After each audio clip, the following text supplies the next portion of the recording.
الله. وبالنسبة للمفاجأة اللي أنا محضرها ما أدري شلون أقول لكم. استغفر الله،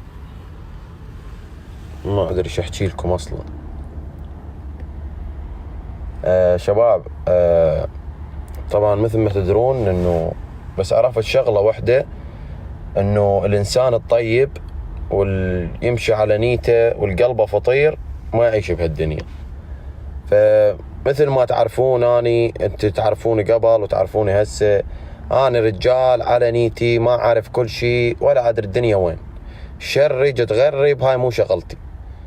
رجال على نيتي، هدفي الوحيد انه اونس العالم واضحك العالم وخلص. فتدرون انا جيت من دبي، جيت عفت بالعراق، والدتي مريضة واصلا ما رضت على سفرتي، وجيت من العراق لدبي على مو الشغله. تمام، انا جيت من هناك لهنا على مو الشغله، على مود اقابل ناس.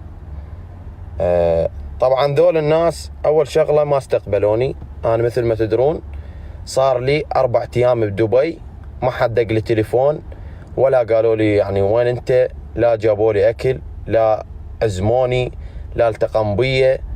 قلت ما يخالف، الناس عندهم شغل. انا اتصلت عليهم، مع العلم انا جيت لازم هم يدقون علي مو انا ادق عليهم. انا دقيت عليهم قالوا لنا عندنا شغل، قلت لهم ما يخالف. ناس تسالني قالوا عندنا شغل. فاليوم انا كنت محضر مفاجاه ان اليوم انا التقي بيهم، ويعني والله ما ادري شو اقول. حتى الولد مستحي منهم، جبتهم وياي. استغفر الله. فأنا الولد جبتهم وياي ومتفقين على موعد. فأنا يعني انصدمت إنه أنا انضربت بوري أصلاً. كان اليوم مفروض نلتقي وانضربت بوري.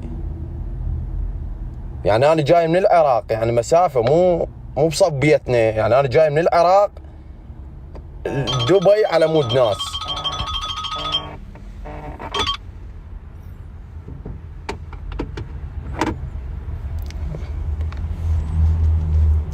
فاعذرونا ما أدري شو أقول لكم.